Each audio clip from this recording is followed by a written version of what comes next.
હવે ત્યાં પાસે સોનાના જારીજી પડેલા, જારીજી લઈને નમાવે છે, પણ અંદરથી જળ જ બહાર નથી આવતું. ભગવાને જોયું કે આ જળ બહાર નથી આવતું, એનું કારણ શુક્રાચાર્ય નાની દેડકી બની અને નાળચામાં બેસી ગયા. એમને સજાની જરૂર છે, એટલે બલિરાજાને કહ્યું કે અહીં દર્ભની સળીઓ પડી છે, એમાંથી એક સળી લઈ અને આ નાળચામાં ખોસો, એટલે જે કચરો વચ્ચે ભરાયો હોય ખસી જાય. દર્ભની સળી રાજાએ ખોસી, એ સીધી શુક્રાચાર્યની આંખમાં બેસી ગઈ, આંખ ફૂટી ગઈ. શુક્રાચાર્ય સમજી ગયા જો નહીં ખસું તો બીજી આંખ ફોડશે ને મને પ્રજ્ઞા ચક્ષુ બનાવી દેશે, એટલે તરત ખસી ગયા. જળ બહાર આવ્યું અને ભગવાને વિષ્ણુર વિષ્ણુર વિષ્ણુર કરીને સંકલ્પ શરૂ કરી દીધો અને છેલ્લે પરમાત્મન પ્રિયતામ નમઃ કરીને જળ મુકાવી દીધું. સંકલ્પ થયા પછી ભગવાનને લાગ્યું કે આપણે ઈડરીઓ ગઢ જીતી ગયા, એટલે ભગવાન પછી ધીમે ધીમે વિરાટ બનવા લાગ્યા. તદ્વામનમ રૂપમ વર્ધતાદ્ભુતમ હરેર અનંતસ્ય ગુણત્રયાત્મકમ. અને વિરાટ બનીને બધું જ જગત માપી લીધું. ભૂખંડ દિશો દેવ વિવરા પયોદય સ્થિર્યેન્દ્ર દેવા ઋષયો સદા સત. બધા ઋષિઓ આશ્ચર્ય પામ્યા. સ્થિર્યેન્દ્ર દેવા ઋષયો યદા સત. જ્યાં જુઓ ત્યાં એ જ દેખાય. સર્વ પુરુષ એવેદમ ભૂતમ ભવ્યમ ભવચ્ચયત તેનેદમા વૃત્તમ વિશ્વમ વિતસ્તી મધિતિષ્ઠતિ. જગતની બહાર પણ વ્યાપી ગયા અને ભગવાને પહેલા ચરણમાં આખી પૃથ્વી માપી લીધી. બીજો ચરણ ઉપર તરફ લઈ ગયા તે છે નભસ્થલ, સ્વર્ગલોક, મહરલોક, જનલોક, તપલોક અને બ્રહ્માજીના સત્યલોકમાં ગયા. અને ત્યાં બ્રહ્માંડમાં ભગવાનના ચરણના નખથી છિદ્ર પડી ગયો. બ્રહ્માજીએ ભગવાનના ચરણની પૂજા કરી અને એમાંથી ગંગા પ્રગટ થયા અને ગંગાજીને કમંડળમાં ભરી લીધા. ગંગાજી સ્વર્ગમાં વહેવા લાગ્યા. હવે શું કરવું? બલિરાજા તો ગભરાયા નથી. તમે પ્રભુને તન અર્પણ નથી કર્યું, મન અર્પણ કર્યું, ધન અર્પણ કર્યું, પણ આ તન હજી બાકી છે. આપણા શરીરમાં પૃથ્વીનો થોડો ભાગ હોય છે. આ શરીર પંચ વસ્તુનું બનેલું છે. મકણ કરી દીધું. બોલો વામનજી મહારાજની જય. ફોટો પાડો. અને આ રીતે 3 પગલા ભૂમિદાનનો સંકલ્પ થયો અને ત્યારબાદ ભગવાને કહ્યું બલિરાજા ધન્ય છે તને કે તારા ગુરુના શ્રાપની પણ તે પરવા નથી કરી અને તારું સર્વસ્વ આત્મસમર્પણ સાથે તે સમર્પિત કરી દીધું. માટે હું તારો ઋણી બન્યો છું. હું તને 7 પાતાળમાં જે સુતલ પાતાળ છે એનો અધિપતિ બનાવું છું અને વિશેષમાં તને કંઈક વરદાન માંગવું હોય તો માંગી શકે છે. આજે હું તારો ઋણી બન્યો છું. ત્યારે ભગવાનને બલિરાજાએ કહ્યું છે હું સુતલ પાતાળમાં રાજ કરું તો મારા દરવાજા ઉપર આ પહેરો ભરો. ભગવાન હાથમાં છડી લઈ અને પહેરો ભરે છે. અહીં વૈકુંઠમાં લક્ષ્મીજી અકળાય છે કે વામન અવતાર લઈને ગયેલા પ્રભુ હજી સુધી પાછા કેમ નહીં આવ્યા. ત્યાં એક દિવસ નારદજી સમાચાર લાવ્યા છે કે પ્રભુ તો બલિરાજાને ત્યાં પહેરો ભરી રહ્યા છે અને હમણાં પાછા આવે એમ નથી, કારણ કે બલિરાજા રજા આપે તો જ એ પાછા. બલિરાજાને કોઈ સગી બહેન નથી. બલિરાજા સ્વભાવનો ઉદાર છે.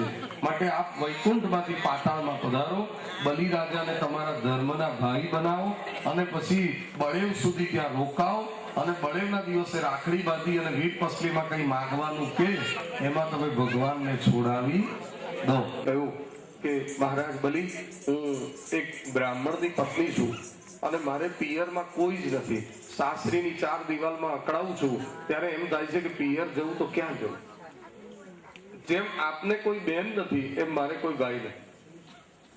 જો આપ મારા ધર્મના ભાઈ બની જાઓ તો મને થોડોક સહારો મળે. લક્ષ્મીજીનું તેજ, વિનય અને નમ્રતા અદ્વિતીય હતા. આ જોઈને બલિરાજાને પ્રભાવ થયો કે આ કોઈ સાધારણ સ્ત્રી નથી. શણગાર ઓછો કર્યો છે, સાદો છે, પણ લક્ષ્મીજીનું તેજ અલૌકિક છે. તારો કે તેજ में चंद्र छुपे नहीं, हे तारो के तेज में चंद्र छुपे नहीं, सूर्य छुपे नहीं, बादल छायो, रण चढ़्यो रजपूत छुपे नहीं, दाता छुपे नहीं, वांगण पायो, चंचल नारी को नैन छुपे नहीं, वीर छुपे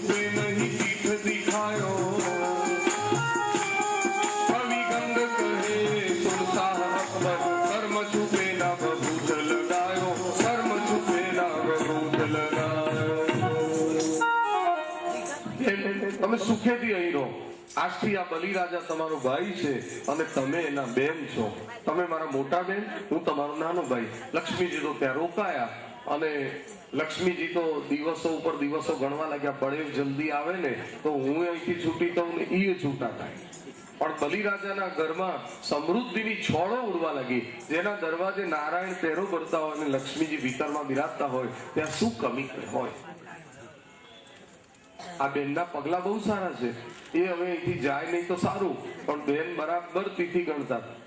આવી ગઈ શ્રાવણ સુદ પૂનમ અને લક્ષ્મીજીએ પૂજનનો લીધો થાળ અને કંકુ, ચોખા, ગોળ અને રાખડી લીધા અને બલિરાજા પાસે આવીને કહ્યું, આજે શ્રાવણની પવિત્ર પૂનમ છે એટલે આજે હું આપને આશીર્વાદ આપી અને રાખડી બાંધી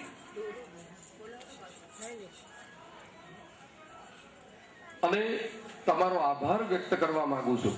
તમે મને સગી બેનથી વધારે વહાલ આપ્યું છે. ધર્મના ભાઈ બન્યા છો. આજે મારા આશીર્વાદ સ્વીકારો. આજે મારું ક્યાંથી એવું અહોભાગ્ય. લક્ષ્મીજીએ કુમકુમનું તિલક કર્યું, અક્ષત લગાવ્યા અને રાખડી બાંધી. બલિરાજાના ઓવારણા લઈ અને આશીર્વાદ આપ્યા, જુગ જુગ જીવો. અને લક્ષ્મીજીના આશીર્વાદથી બલિરાજા આજે પણ હયાત છે પૃથ્વી ઉપર. 7 ચિરંજીવીઓમાં એમનું પણ નામ છે. બલિરાજા પ્રસન્ન થયા. આજે તમારા આશીર્વાદ મને પ્રાપ્ત થયા બેન. હવે આપને વીર પસલીમાં જે કાંઈ જોઈએ તે માંગી લો. લક્ષ્મીજીને ઘેર કોઈ ખોટ નહોતી. લક્ષ્મીજીએ કહ્યું કે આપના દરવાજે જે પહેરો ભરે છે એમને આજથી રજા આપી દો. બલિરાજાને આશ્ચર્ય થયું, મારા દરવાજે તો ભગવાન વિષ્ણુ પહેરો ભરે છે, આપને એમને છોડાવવામાં શું કારણ છે? ત્યારે લક્ષ્મીજીએ કહ્યું, જેમ હું તમારી બેન છું એ તમારા જીજાજી છે. જીજાજીને અંદર બોલાવો. વિષ્ણુ ભગવાન અંદર પધાર્યા. અસલ સ્વરૂપે બંને પ્રગટ થયા. ત્યારે બલિરાજાએ યુગલ સરકારની પૂજા કરીને કહ્યું, પ્રભુ આપકી લીલા તો ન્યારી ન્યારી હૈ. 23મા અધ્યાયમાં બલિના વામન ચરિત્રની કથા સમાપ્ત કરી અને 24મા અધ્યાયમાં મત્સ્ય નારાયણની કથાનું વર્ણન કર્યું છે. જ્યારે આપણે ત્યાં પિતૃનું શ્રાદ્ધ કે તિથિ હોય અને વામન ચરિત્રની કથાનું શ્રવણ થાય, પાઠ થાય તો પિતૃને મુક્તિ પ્રાપ્ત થાય. ક્રિયમાણે કર્મણીદમ દૈવે પ્રિત્યેત માનુષે યત્ર યત્રાનું કીર્તેત તત્તે સામ સુકૃતમ વિદુઃ. એવી વામન ચરિત્રની કથા અહીં પૂરી કરી છે. અને 24મા અધ્યાયમાં આગળ કથા કરતા કહ્યું છે કે આ પૃથ્વી ઉપર એકવાર મોટો પ્રલય થવાનો હતો. પ્રલય પહેલા પૃથ્વી ઉપર સત્યવ્રત નામના મનુ રાજ કરતા હતા. એ પાછલી ઉંમરમાં દક્ષિણ ભારતમાં કૃતમાલા નદીને કિનારે તપશ્ચર્યા કરવા ગયેલા. એક પર્ણકુટી બાંધેલી, એમાં રાજા સત્યવ્રત મનુ ભગવાનનો જપ અને તપ કરે. એકવાર જપ કરવા બેઠા છે, ત્યાં એક બાણ વાગેલું ભૂંડ ત્યાં આવીને સંતાઈ ગયું. પોતાની ઝૂંપડીમાં ભૂંડ આવ્યું. એ રાજાએ જોયું. ભૂંડ થોડીક વાર સુધી રાજા સામું જોઈ રહ્યું, પણ રાજા તરફથી કોઈ પ્રતિભાવ ન દેખાયો. એટલે ભૂંડને થયું કે અહીં રહેવામાં જોખમ છે, પકડાઈ જવાશે તો મારી પાછળ શિકારી પડ્યો છે, એનું બાણ મને વાગેલું છે.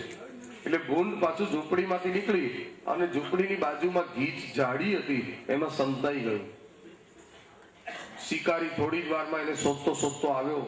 રાજા ત્યાં બેઠેલા એટલે પૂછ્યું, મારો બાણ વાગેલો એક શિકાર એવો ભૂંડ એ જયતે. આ રાજા ફરીથી પૃથ્વી ઉપર મનુ બનશે. જ્યારે પ્રલય પછી નવી સૃષ્ટિનું સર્જન થશે એટલે પહેલો મનુ એને બનાવીશ. જે સારું કામ કરીને જગતમાંથી જાય છે એને ભગવાન બીજી વાર આવવાનો લાભ આપે છે. પ્રલયને આડે હવે અઠવાડિયું જ બાકી છે. ભગવાન વિષ્ણુ એક માછલો બન્યા અને રાજા નિત્ય નિયમ પ્રમાણે કૃતમાલા નદીમાંથી ખોબામાં જળ ભરી સૂર્યને અર્ઘ આપવા જતા હતા. ત્યાં એના ખોબામાં આવ્યા. માછલો હાથમાં રાખીને અર્ઘ ના અપાય એટલે બાજુમાં કમંડળ પડ્યું હતું, એમાં માછલો મૂકી દીધો. માછલાએ કહ્યું, મહારાજ મને નદીમાં ના મૂકશો, કારણ કે અમારાથી મોટા મોટા માછલા અમને ગળી જતા હોય છે એટલે અમને બીક લાગે છે. કમંડળમાં મૂકીને આશ્રમમાં લાવ્યા અને એક રાત પૂરી થઈ એટલે માછલો કમંડળ જેવડો થઈ ગયો. અંદરથી બોલ્યો કે મહારાજ આ જગ્યા મને સાંકડી પડે છે. એટલે પછી એક મોટું પાત્ર હશે એમાં મૂક્યો, પછી કુવામાં મૂક્યો, પછી તળાવમાં મૂક્યો અને છતાં વધતો ગયો. એટલે છેલ્લે સમુદ્રમાં લાવીને માછલાને પધરાવે છે.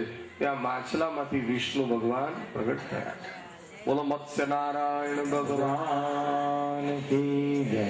ભગવાન મત્સ્ય નારાયણે આજ્ઞા કરી, આજથી 7મા દિવસે પૃથ્વીનો મહાપ્રલય થવાનો છે અને સમુદ્ર ત્રણેય લોકને પોતાની અંદર સમાવી લેશે. માટે આ 7 દિવસમાં જે સંગ્રહ કરવા લાયક વસ્તુઓ હોય, અનાજના કિંમતી બીજ હોય, એ બધું જ ભેગું કરવા માંડો અને એ બધું લઈને આ જ જગ્યાએ આવી જાઓ. આ જગ્યા બતાવવા માટે મેં આ લીલા કરી છે. અહીં તમે આવશો એટલે 7 ઋષિઓ બેઠા હોય એવું એક નાવ આવશે. એ નાવમાં બધું લઈને તમે બેસી જજો અને જ્યારે પ્રલય થશે એટલે હું પાછો ફરી પ્રગટ થઈશ. મારા મસ્તક ઉપર એક શિંગડું હશે, નાવને અને શિંગડાને એકબીજા સાથે બાંધી દેજો અને પછી હું તમને સમુદ્રમાં ફેરવીશ અને મત્સ્ય પુરાણની કથા સંભળાવીશ. આટલું કહીને ભગવાન અદ્રશ્ય થયા. રાજાએ બધી તૈયારી કરી. 7મા દિવસે બધી તૈયારી કરીને રાજા સમુદ્ર કિનારે આવી ગયા. ત્યાં ફરતું ફરતું એક નાવ આવ્યું, એમાં 7 ઋષિઓ બેઠેલા. રાજા પણ બેસી ગયા અને નાવ આગળ વધ્યું અને થોડા જ સમયમાં મહાપ્રલયનો સમય થયો. એટલે સમુદ્રનું જળ વિનાશકારી બની ગયું. અને કહ્યું છે ને, પાણી ને અગ્નિ શું કરે એની ખબર નથી. પવન, પાણી ને અગ્નિમાં ભયંકર તાકાત હોય છે. દુનિયાની મોટી મોટી મહાસત્તાઓ એની આગળ પાણી ભરે. ભયંકર સુનામીના મોજા ઉછળવા લાગ્યા અને સમુદ્રના એ પ્રલયંકર મોજાએ ભૂર ભુવસ્વ ત્રણેય લોકને ઘડીના 6થા ભાગમાં રફે દફે કરી ગરકાવ કરી દીધા. અને આ ભયંકર પ્રલયનું તાંડવ જોઈ અને રાજાના તો આંજા ગગડી ગયા. ગભરાયેલા રાજાને થયું કે આ નાવ પ્રલયના દરિયામાં હિલોડે ચડ્યું છે, એ હવે કેમ પાર ઉતરશે? હવે આ નાવનું સુકાન કોણ સંભાળશે? રાજાએ ભગવાનને યાદ કર્યા. જવા દો જી નૌકા કિનારે કિનારે પડેલા શ્રી મહાપ્રભુજી તમારે પધારે. કિનારે કિનારે પડેલા શ્રી મહાપ્રભુજી તમારે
अब तक तो निभाया है आगे भी निभा लेना. રાજાની પ્રાર્થના પૂર્ણ થઈ અને મત્સ્ય નારાયણ પ્રગટ થયા. ભગવાનના મસ્તક ઉપર એક શિંગડું હતું. શિંગડા અને નાવને વાસુકી નાગ ત્યાં હાજર હતા. એનું દોરડું બનાવીને એકબીજા સાથે બાંધી દીધું અને મત્સ્ય નારાયણ ભગવાન નાવને સમુદ્રમાં ખેંચતા રહ્યા અને મત્સ્ય પુરાણની કથા સંભળાવતા રહ્યા. તે વખતે પ્રલય સમયે બ્રહ્માજીની રાત્રિ શરૂ થઈ. બ્રહ્માજીનું 1000 વર્ષ લાંબુ આયુષ્ય હોય અને એમાં પ્રલય થાય એટલે એમની રાત્રિ શરૂ થાય. 4 યુગ 1000 વાર થાય ત્યારે એમનો એક દિવસ પૂરો થતો હોય બ્રહ્માજી. એવું 100 વર્ષનું આયુષ્ય. બ્રહ્માજી સૂઈ ગયા, એમનું મોં ખુલ્લું રહી ગયું અને બ્રહ્માજીના મોંમાંથી રાક્ષસો વેદ ચોરી ગયા. એટલે મત્સ્યનારાયણ ભગવાને હયગ્રીવ આદિ રાક્ષસોનો વિનાશ કર્યો અને વેદો પાછા લાવીને બ્રહ્માને સોંપી દીધા. એવા મત્સ્યનારાયણ ભગવાનની કથા સાથે 8મો સ્કંદ પૂરો થાય છે. અવતારો હરેર્યોયમ કીર્તયે દન્વહમ નર સંકલ્પાસ્તસ્ય સિદ્ધ્યંતિ સયાતિ પરમાંગતિમ પ્રલય પયસી ધાતુ સુપ્ત શક્તિર મુખેભ્યઃ શ્રુતિગણમપનિતમ પ્રત્યુપાદત્ત હત્વા દીતિજમ કથયદ્યો બ્રહ્મ સત્ય વ્રતાનામ તમહમ ખિલ હેતુમ બ્રહ્મમીનમ નતોસ્મિ. મત્સ્યનારાયણને વંદન કરી આ કથા અહીં પૂરી કરી અને જેવા આગળ 7 મનુઓની કથા થઈ એવી પાછળ પણ બીજા 7 મનુઓની કથા કરી. આ સત્યવ્રત મનુ પછી સાવરણી મનુ, દક્ષ સાવરણી, બ્રહ્મ સાવરણી, ધર્મ સાવરણી, રુદ્ર સાવરણી, દેવ સાવરણી અને ઇન્દ્ર સાવરણી એવા બધા મનુઓ પૃથ્વી ઉપર થયેલા. તો ઇતિ શ્રીમદ ભાગવતે મહાપુરાણે પારમહંસ્યામ સંહિતાયામ 8મ સ્કંદ સમાપ્ત થાય અને હવે 9મા સ્કંદમાં રાજાધિરાજ રામચંદ્ર ભગવાનની સૂર્યવંશની કથા. બોલો ભાગવત ભગવાન કી જય. શ્રી સુખદેવજી મહારાજની જય. શ્રી ગિરિરાજ ધરણની જય. 8મ સ્કંદનું પુષ્પ અંતર્યામી પ્રભુને અર્પણ કરીએ અને 9મા સ્કંદની ઈશાનું કથા એનું શ્રવણ કરીએ. શ્રીનાથજી બાવાના ડાબા સ્તનનું રૂપાત્મક સ્વરૂપ છે અને 24 અધ્યાયની કથા છે.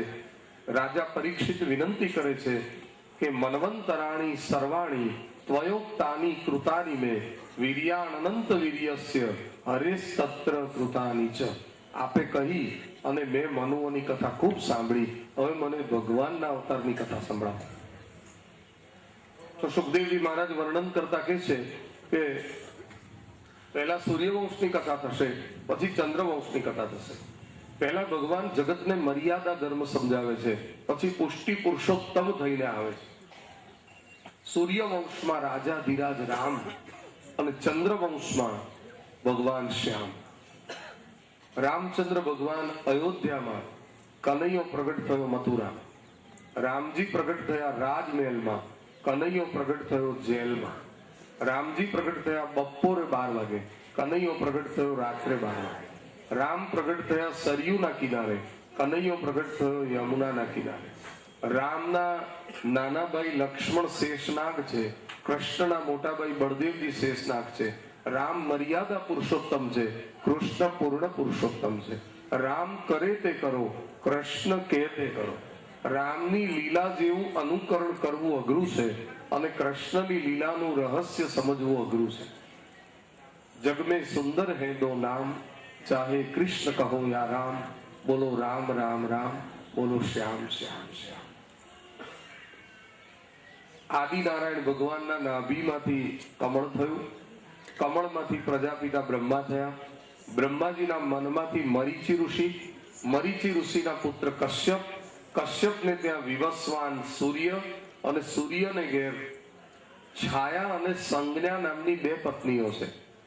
એમાં શનિદેવ અને સુરત પાસે વહેતી નદી તાપી, એને તપતી કહે છે. આ બધા છાયાના સંતાન છે અને સંજ્ઞા દ્વારા યમ રાજા પ્રગટ થયા અને શ્રી યમુનાજી વગેરે પ્રગટ થયા. આ સંજ્ઞાના બાળકો છે. સૂર્યનારાયણના ઘેર વૈવસ્વત મનુ પ્રગટ થયા, જે આગલા અવતારમાં સત્યનું પાલન કરતા હતા. આપણે સાંભળી જે મત્સ્યનારાયણની કથા, એ જ પાછા વૈવસ્વત મનુ થઈને પ્રગટ થયા. વૈવસ્વત મનુને ત્યાં ઈક્ષ્વાકુ, નૃગ, સરિયાતી, દિષ્ટ, દૃષ્ટ, કરુપ, પૃષદ્ર, નરિષ્યંત, નભગ અને કવિ આવા બાળકો પ્રગટ થયા. એમાં જે નભગ નામનો પુત્ર થયો, એના વંશમાં નાભાગ નામના રાજા થયા. આ 10 ભાઈઓની અલગ અલગ કથા છે. ઈક્ષ્વાકુ બહુ મહાન છે.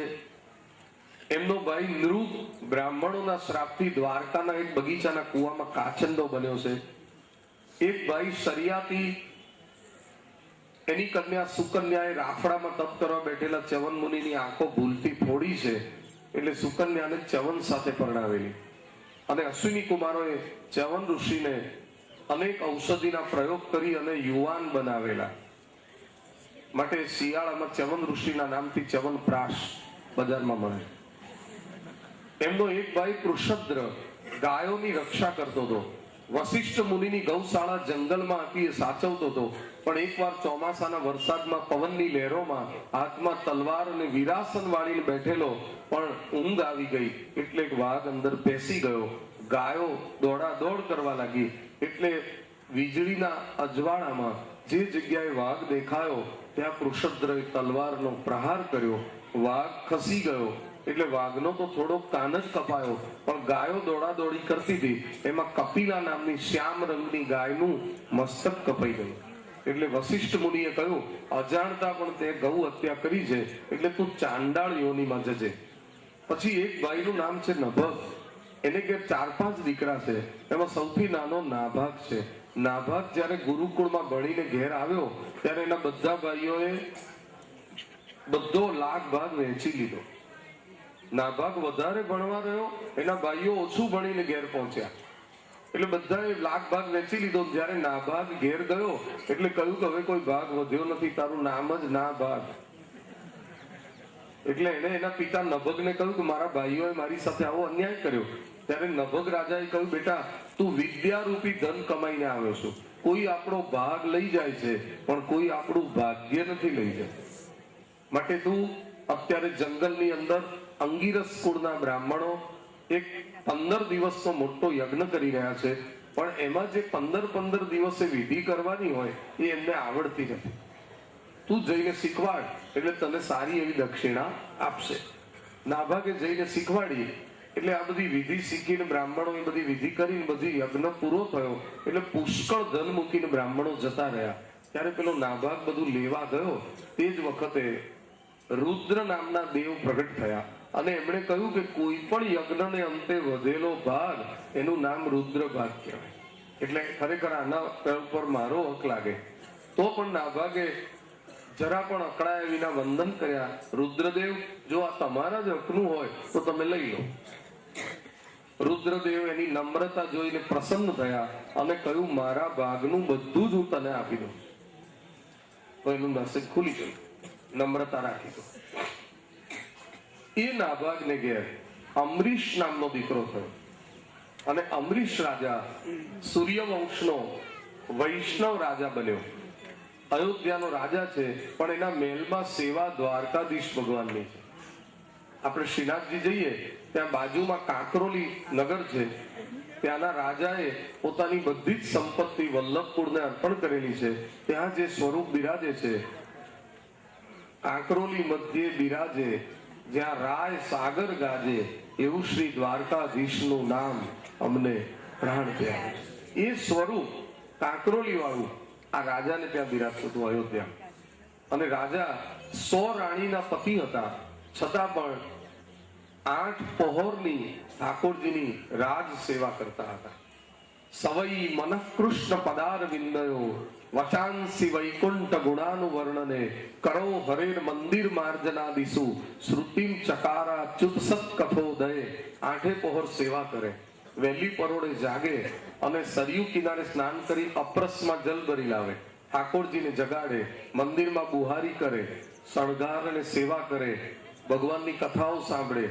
એકાદશીનું નિયમિત 3 દિવસનું વ્રત કરે, દસમે એક જ વાર જમે, એકાદશીએ જળ ના લે અને દ્વાદશીને દિવસે માત્ર એક જ વાર પારણા કરે અને એકાદશીએ રાત્રે 12 વાગ્યા સુધી જાગીને ભગવાનનું કીર્તન કરે.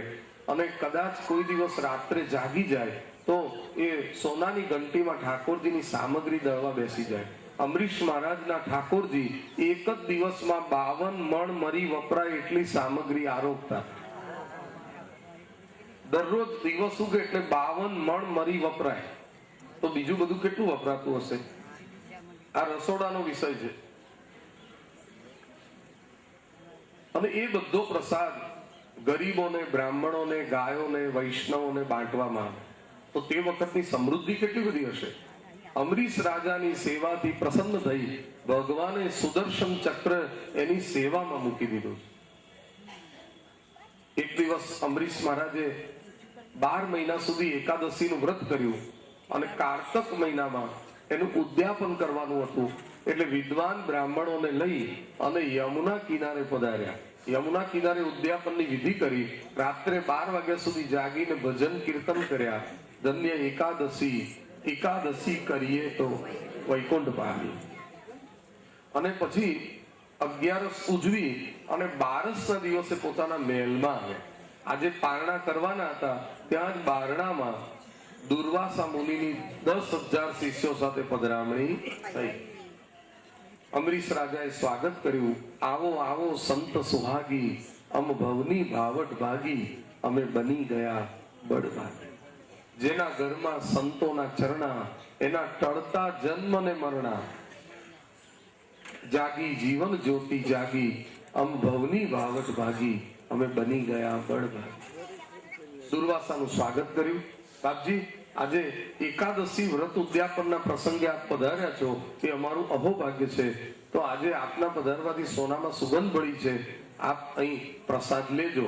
દુર્વાસા મુનિએ કહ્યું, અમે સરયુ કિનારે જઈ અને સંધ્યા વંદન કરીને આવીએ પછી પ્રસાદ લઈએ. પોતાના શિષ્યો સાથે દુર્વાસા નદી કિનારે ગયા. સરયુમાં ડૂબકી લગાવી અને સ્નાન કર્યા પછી પ્રાણાયામ કરવા માટે નાસિકા દબાવી અને આમ પ્રાણાયામ કરે છે.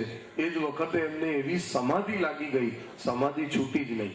કુદરતી તે દિવસે 12 ઉપર 13 બેસતી હતી. 2 તિથિ ભેગી હતી.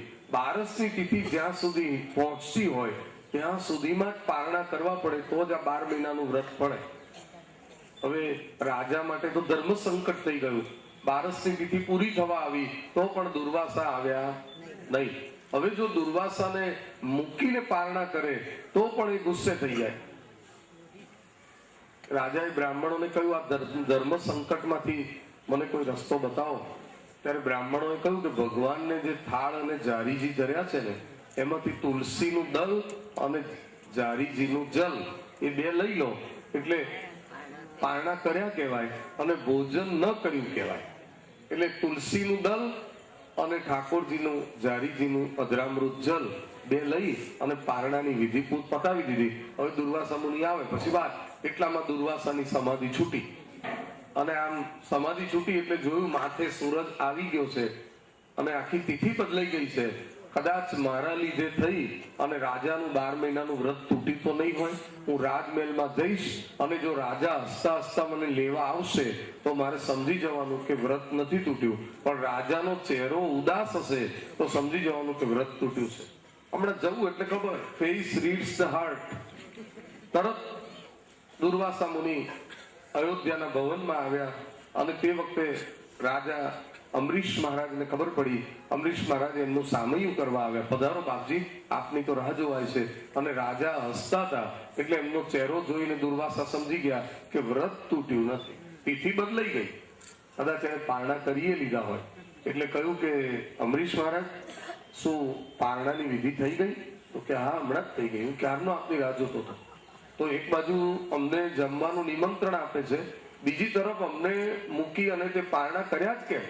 તો કે છે બાપજી, કેવી રીતે કર્યા હું તમને કહું, મારે કશું જ સાંભળવું નથી. જાણે એમનો જ કક્કો ખરો.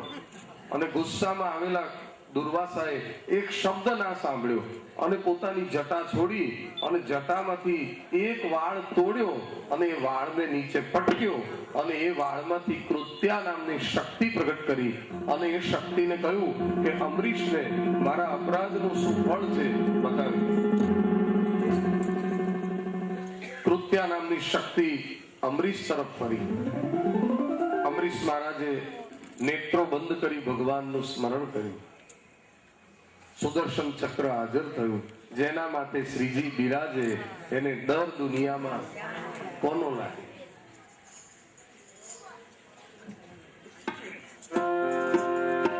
જેના માથે શ્રીજી બિરાજે એને દર. વલ્લભ સાથે નાતો જે બાંધે, વલ્લભ સાથે નાતો જે બાંધે, એને દર દુનિયામાં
કૃષ્ણ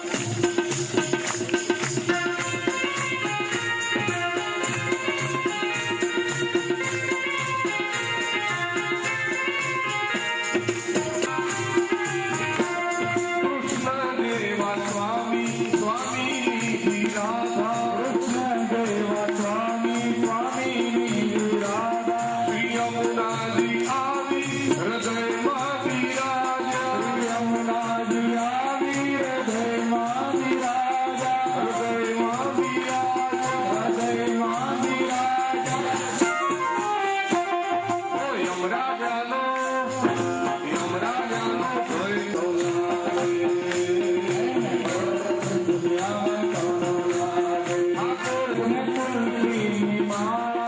લીલે સૌભાગી અંગે ઘેરે ધાર્યા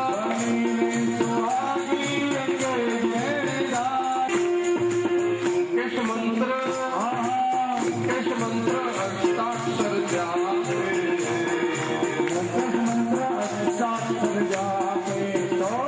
હે શ્રી કૃષ્ણ શરણમ મમ જાપે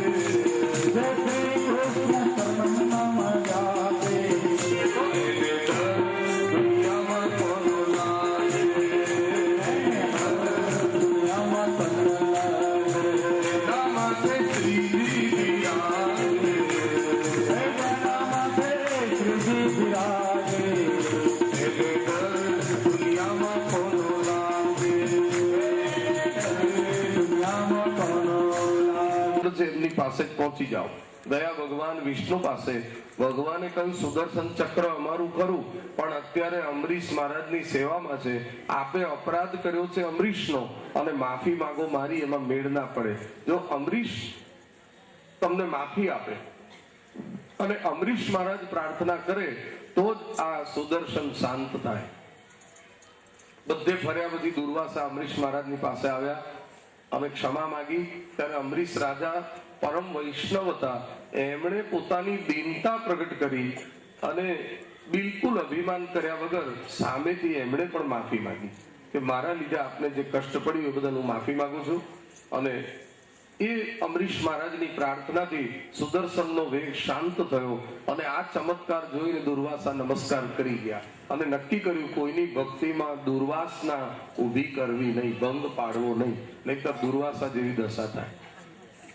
અમરીશ મહારાજને ઘેર વિરુદ્ધ કેતુમાન અને શંભુ એવા 3 દીકરા થયા એ વંશ આગળ વધ્યો અને આ સૂર્યવંશની અંદર અનેક રાજાઓ થયા એમાં એક ત્રિશંકુ નામના રાજા થયા અને ત્રિશંકુને ઘેર સત્યવાદી રાજા હરિશ્ચંદ્ર થયા હરિશ્ચંદ્રને તારામતી રાણીથી રોહિત થયા રોહિતને ત્યાં હરિત અને હરિતને ત્યાં ચંપ એનો પુત્ર વિજય એનો પુત્ર ભરૂક એનો પુત્ર વૃક એનો પુત્ર બાહુક અને બાહુકને ઘેર અનેક રાણીઓ હતી એમાં એક રાણીને ગર્ભ રહ્યો હતો ત્યાં બીજી રાણીઓએ એને ઝેર આપી દીધું પણ છતાં એ બાળક ઝેર સહિત જીવતો જન્મ્યો એટલે એનું નામ રાખ્યું સગર ઝેર સહિત એ અયોધ્યાનો રાજા બન્યો સગર અને સગર રાજાને 2 રાણી છે સુમતી અને કેશીની સગર રાજાને ઘેર પણ સંતાન યોગ ન થયો એટલે એણે વનમાં જઈને ઋષિ મુનિઓની સેવા કરી એટલે એક રાણીને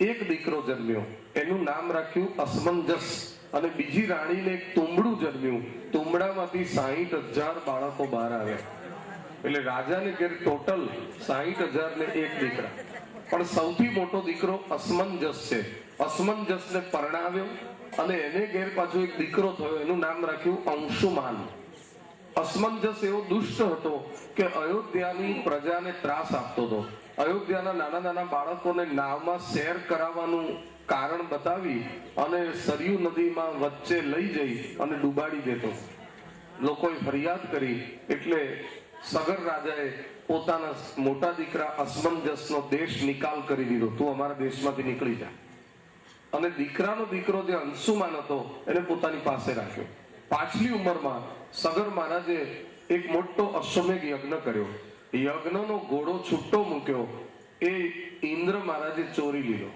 ઇન્દ્રને ભય પેઠો કે અશ્વમેઘ યજ્ઞ પૂરો થશે તો કદાચ સગર રાજા મારું ઇન્દ્રાસન લઈ લેશે એ ઘોડો ઉઠાવી અને ઇન્દ્ર મહારાજે પાતાળની અંદર કપિલ ઋષિનો આશ્રમ હતો ત્યાં બાંધી દીધો. ઘોડો ક્યાંયથી મળ્યો નહીં એટલે રાજાએ 60,000 દીકરાઓને ઘોડો શોધવા મોકલ્યા. 60,000 ભાઈઓ બધી દિશાઓમાં ફર્યા અને ઘોડો ન મળ્યો એટલે પૃથ્વીને ખોદી ખોદી છેક પાતાળમાં પહોંચ્યા. ત્યાં કપિલ આશ્રમે ઘોડો બાંધેલો જોયો અને ત્યાં 60,000 ભાઈઓ એવું સમજ્યા કે આ ઘોડાના ચોર કપિલ મુનિ જ છે. ચોરેલો ઇન્દ્ર, પણ વગર તપાસ કરે એ જેમ તેમ બોલ્યા એટલે કપિલ મુનિએ નેત્રો ખોલ્યા અને શ્રાપ આપતા કહ્યું કે તમે વગર વિચારે જેમ તેમ બોલ્યા છો એટલે મારા ક્રોધમાં બળીને ભસ્મ થઈ જાઓ. અને કપિલ મુનિના 2 નેત્રોમાંથી અગ્નિની જ્વાળાઓ નીકળી અને 60,000 સગર પુત્રોની ત્યાં ભસ્મ થઈ ગઈ, બળી ગયા. હવે 60,000 ઘેર ના પહોંચ્યા એટલે સગર રાજાને ચિંતા થઈ. પોતાના દીકરાનો દીકરો હતો એ અંશુમાનને બોલાવીને કહ્યું, પૌત્ર તારા કાકાઓ ક્યાં ગયા, તું શોધી લાવ. એ શોધવા નીકળ્યો ત્યાં રસ્તામાં મળ્યા ભગવાનના વાહન ગરુડજી. ગરુડજીએ કહ્યું તું મારી ઉપર બેસી જા એટલે હું તને ચોક્કસ જગ્યાએ ઉતારી દઉં. ગરુડજીએ એને પાતાળમાં લઈ જઈને કપિલ આશ્રમે ઉતાર્યો. કપિલ મુનિને વંદન કરીને અંશુમાન પૂછે છે કે મારા કાકાઓ આ તરફ આવેલા? ત્યારે કપિલ મુનિ કે જે આવ્યા હતા પણ ખરા અને જેમ તેમ બોલ્યા હતા પણ ખરા એટલે મારા ક્રોધમાં બળી ગયેલા. આ જ્યાં સુધી તને ભસ્મના ઢગલા દેખાય છે એ જોઈ લે, આ બધી તારા કાકાઓની જ ભસ્મ. મારા 60,000 કાકાઓ બળી ગયા તો ત્યાં તો હવે એમના ઉદ્ધારનો ઉપાય શું? થવાનું તો થઈ ગયું. ત્યારે કપિલ મુનિએ કહ્યું બ્રહ્માજીનું તપ કરવું પડે અને બ્રહ્માજીને પસંદ કર્યા પછી સ્વર્ગમાંથી ગંગાજીને પૃથ્વી ઉપર લાવવા પડે અને સ્વર્ગમાં વહેતી ગંગા નદી પૃથ્વી ઉપર આવે અને એ ગંગા જળ આ ભસ્મ ઉપર સ્પર્શ કરે તો જ એમનો ઉદ્ધાર થાય. અંશુમાને અયોધ્યા આવી અને દાદા સગરને આ દુઃખદ સમાચાર આપ્યા, મારા બધા કાકાઓ બળી ગયા છે અને એમના ઉદ્ધારનો આ ઉપાય છે. સગર મહારાજને બહુ દુઃખ થયું. મોટા દીકરાનો દેશ નિકાલ કરેલો અને 60,000 બળી ગયા. હવે દીકરાના દીકરા અંશુમાનને ગાદી સોંપી અને સગર મહારાજ હિમાલયમાં બ્રહ્માજીનું તપ કરવા ગયા. તપ કરતા કરતા વૃદ્ધ શરીર એક દિવસ પડી ગયું.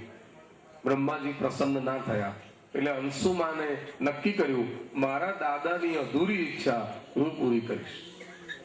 અંશુમાન પોતાના દીકરા દિલીપને ગાદી આપીને તપ કરવા ગયો તો પણ બ્રહ્મા પ્રસન્ન ના થયા. અંશુમાન પછી દિલીપ પોતાના દીકરા ભગીરથને ગાદી આપી તપ કરવા ગયો તો પણ બ્રહ્મા પ્રસન્ન ના થયા. હવે ભગીરથ પોતાના દીકરાને ગાદી આપી તપ કરવા ગયો ત્યારે બ્રહ્માજી પ્રસન્ન થયા. ગંગાજી આ પૃથ્વી ઉપર અને ખાસ કરીને ભારત વર્ષમાં કેટલા બધા તપ પછી આવ્યા છે એની આપણને કિંમત હોવી જોઈએ. 4 પેઢીઓ એની પાછળ ખપી ગઈ. ત્યારે બ્રહ્માજીએ પ્રસન્ન થઈને કહ્યું ભગીરથ તમારા તપથી હવે ગંગાજી પૃથ્વી ઉપર આવશે, પરંતુ ગંગાજીનો વેગ એટલો બધો પ્રચંડ હશે કે એને ઝીલનારા કોઈ સમર્થ વ્યક્તિની જરૂર પડશે અને એ સામર્થ્ય દેવાદિદેવ મહાદેવ સિવાય કોઈનામાં નથી. માટે તું શંકરને પ્રસન્ન કર. એટલે ભગીરથે બીજું તપ શંકરનું કર્યું. શંકર ભગવાને કહ્યું ગંગાજીને ઝીલીશ. ગંગાજીમાં થોડુંક અભિમાન આવ્યું કે મારવા વેગની મહાદેવજીને ખબર નથી લાગતી. એમણે મને ઝીલવાની હાથો પાડી છે પણ હું એટલા જોશથી એમના જટામાં આવીશ કે વચ્ચે એ ઊભા હશે તો એમને લઈને હું પાતાળમાં ઉતરી જઈશ અને એ પણ જાણશે કે કોઈ માથાની મળી. મહાદેવજીએ કહ્યું એકવાર ગંગાજીને પધારવા તો દો, પછીની વાત છે ને. અને ગંગોત્રીમાં મહાદેવજી પોતાની જટા ખોલીને ઉભા છે અને ભગીરથ રાજાએ સ્વર્ગ તરફ દ્રષ્ટિ કરીને ગંગા મૈયાનું આવાહન કર્યું છે. આ ભારત ભૂમિમાં આપનું સ્વાગત છે, પધારો ગંગાજી. અને સ્વર્ગમાંથી ખળખળ ખળખળ ગંગાજીનો પ્રચંડ પ્રવાહ મહાદેવજીની જટામાં. અને જેવા જટામાં આવ્યા એટલે મહાદેવજીએ બરાબર ફિટિંગ કરીને જટામાં બાંધી દીધા. બહાર નીકળવાનો રસ્તો જ નહીં. 1 વર્ષ સુધી પ્રયત્ન કર્યો પણ બહાર નીકળાયું નહીં. છેવટે ભગીરથની પ્રાર્થના અને ગંગાજીનું અભિમાન ઉતરવાથી મહાદેવજીએ ગંગાજીને થોડાક બહાર આવવા દીધા અને બહાર આવેલા થોડાક ગંગાજીમાંથી 3 પ્રવાહ થયા. એક પ્રવાહ પાતાળમાં ગયો તે પ્રભાવતી, આકાશમાં એક પ્રવાહ ગયો તે મંદાકિની અને ભારત વર્ષની અંદર વહે છે તે ભાગીરથી ગંગા બન્યા. અને ગંગોત્રીથી એ પ્રવાહ પ્રગટ થયો તે છેક 2525 કિલોમીટર ગંગા સાગર સુધી ગયો. ભારતના અનેક પ્રદેશો પવિત્ર બન્યા અને પાતાળમાં ગંગાજળ પહોંચ્યું એટલે 60,000 સગરપુત્રોની ભસ્મ ઉપર એનો સ્પર્શ થયો અને 60,000 સગરપુત્રો દિવ્ય સ્વરૂપ ધારણ કરી પ્રગટ થયા અને ભગવાનના ધામમાં ગયા. જો હજારો વર્ષ પહેલા બળી ગયેલાના ભસ્મની ઉપર ગંગાનો સ્પર્શ થતા ઉદ્ધાર થાય તો આપણે જીવતા ગંગાજીમાં અને આ ભાગીરથી રૂપી ભાગવત કથા ગંગામાં ડૂબકી લગાવીએ તો આપણો ઉદ્ધાર નહીં થાય. વિશ્વાસ રાખો. માનો તો મેં ગંગા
સોમવતી અમાસ છે. લાખો ભક્તોએ હરિદ્વાર, ઋષિકેશ અને પ્રયાગરાજમાં ડૂબકી લગાવી, કોઈ ગંગા સાગરમાં લગાવી. દેવી સુરેશ્વરી ભગવતી ગંગે ત્રિભુવન તારિણી તરલ તરંગે શંકર મૌલી વિહારિણી વિમલે મમમતી રાસ્તામ તવ પદ કમલે.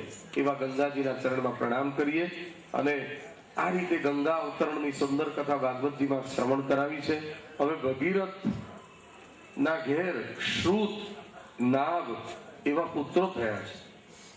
એના વંશમાં સિંધુ દ્વીપ, એને ત્યાં અયુત આવ્યું, એને ત્યાં ઋતુપર્ણ, એનો પુત્ર સર્વકામ, એને ત્યાં સુદાસ, એને ત્યાં કલ્માશાંદ્રી, એને ત્યાં અશ્મક, એને ત્યાં મૂલક, એને ત્યાં નારી કવચ, એને ત્યાં ઐડવીજ, એને ત્યાં દશરથ, એને ત્યાં વિશ્વસહ અને વિશ્વસહ રાજાને ત્યાં ખટવાંગ રાજાનો જન્મ થયો.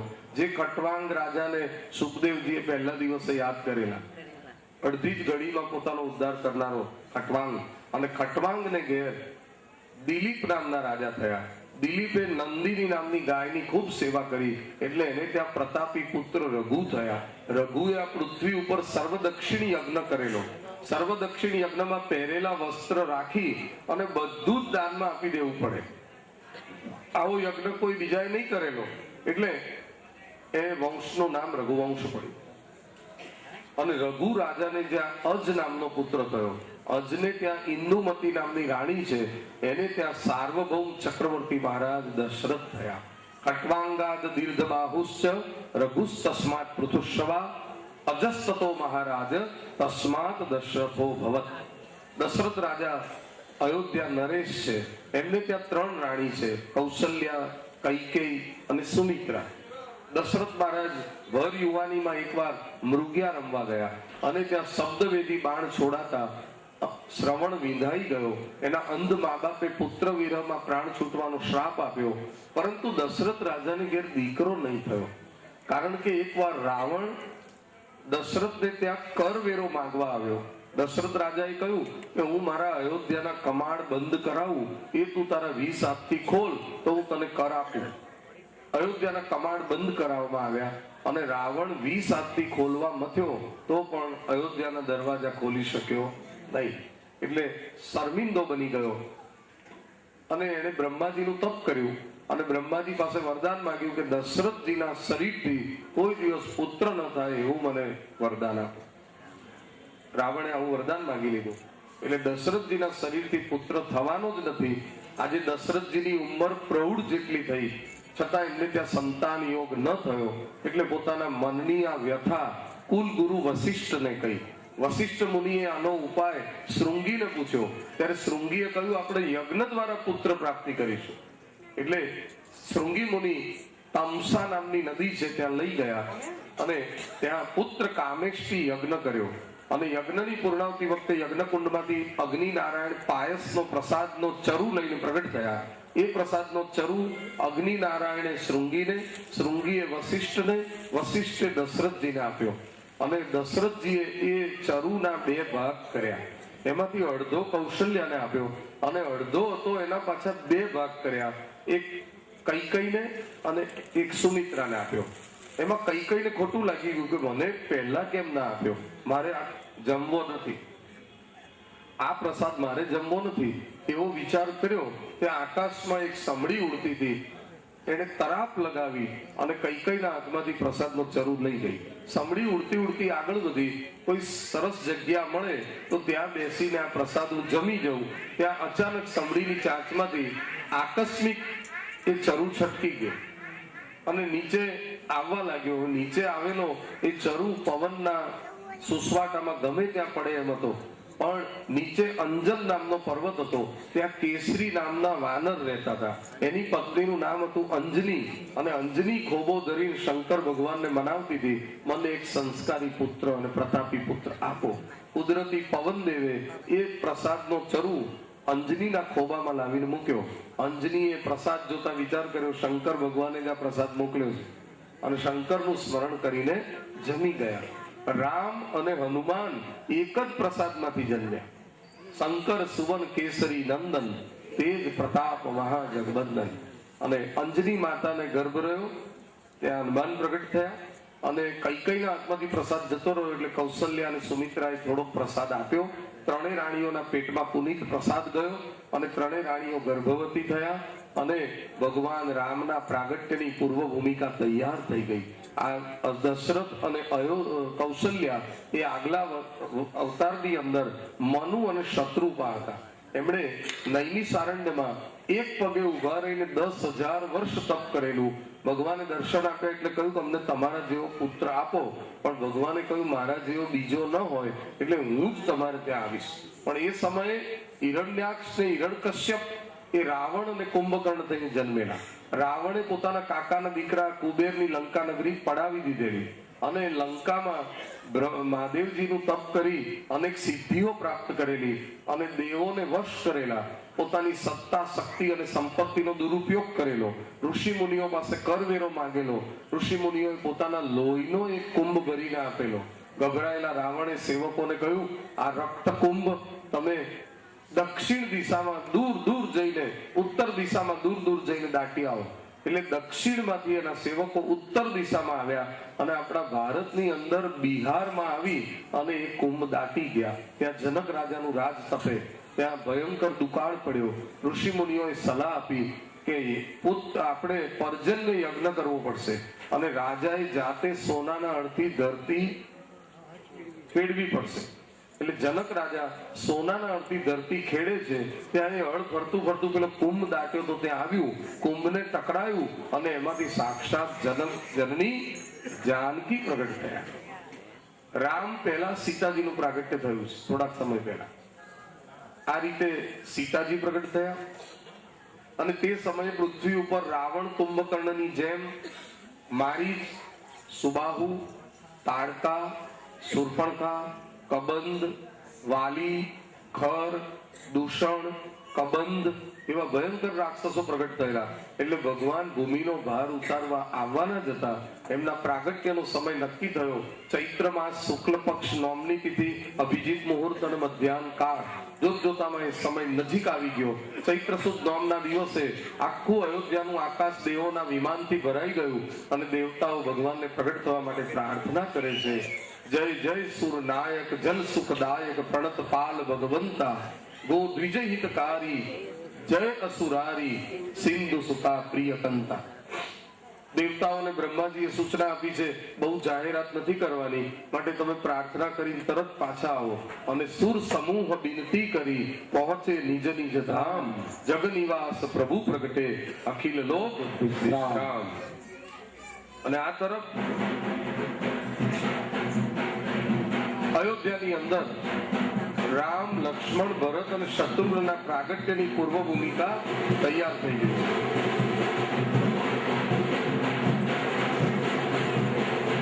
દેવતાઓ પાછા ફર્યા અને દશરથજીના મહેલમાં ચતુર્ભુજ નારાયણની સેવા બિરાજતી હતી. એની સામે કૌશલ્યા માતા ભગવાનનું ધ્યાન લગાવીને બેઠેલા અને જ્યાં મધ્યાહન કાળનું અભિજીત મુહૂર્ત થયું એની સાથે જ કૌશલ્યા માતાની સન્મુખ તેજના પુંજ પ્રગટ થયા અને કૌશલ્યા માતાએ ધારીને જોયું તો એક ભગવાનનું સુંદર બાલ સ્વરૂપ દેખાવા લાગ્યું. બોલો રાઘવેન્દ્ર સરકાર કી જય. અને જેવું બાલ સ્વરૂપ પ્રગટ થયું એવું ચતુર્ભુજ સ્વરૂપ બની ગયું. કૌશલ્યા માતા તો આશ્ચર્ય પામ્યા, આટલો બધો મોટો દીકરો તે કોઈ દિવસ જન્મતો હશે. એટલે કૌશલ્યા માતા ભગવાનની પ્રાર્થના કરવાના. વય પ્રગટ કૃપાલા દીન દયાલા કૌશલ્યા હિતકારી હર્ષિત મહતારી મુનિ મનહારી અદ્ભુત રૂપ નિહારી લોચન અભિરામા તનુગન શ્યામા નિજ આયુધ ભૂત ચારી ભૂષણ વનમાલા નયન વિશાલા શોભા સિંધુ ભરારી સહજુઈ કર જોડી અસ્તુતિ તોડી કેવી વિધિ કરો અનંતા માયા ગુણ જ્ઞાનાતીત માના વેદ પુરાણ ભણંતા કરુણા સૂત્ર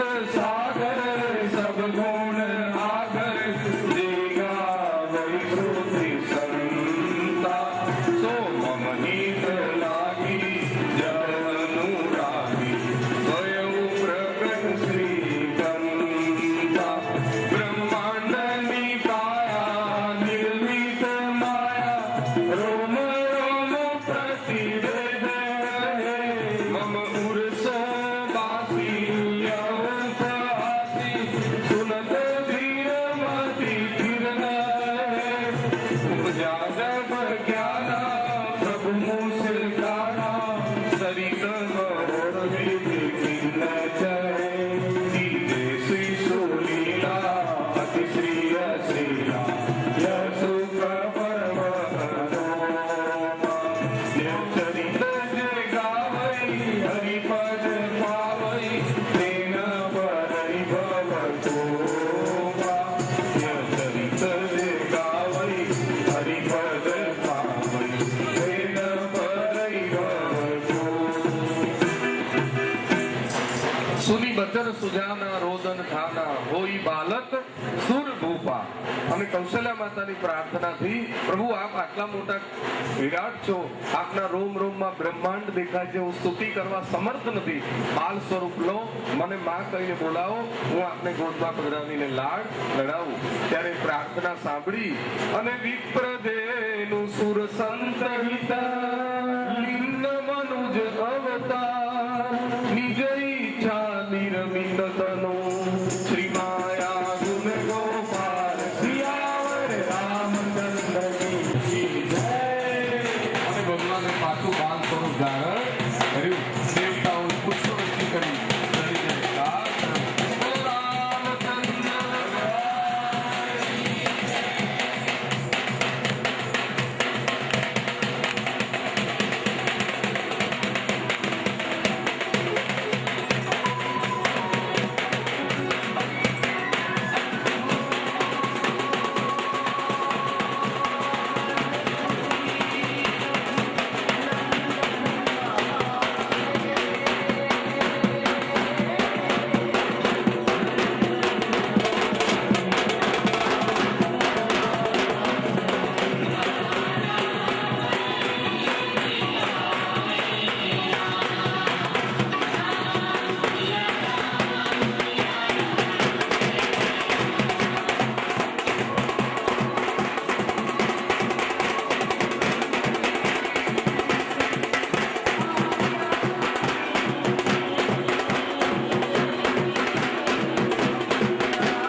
સદા સંતમ હૃદયારણિ ભવાની ચૈતમ નમામિ મંગલમ સર્વમંગલ મંગલ્યે શિવે સર્વાર્થ સાધિકે સર્વે મંગલે ગૌરી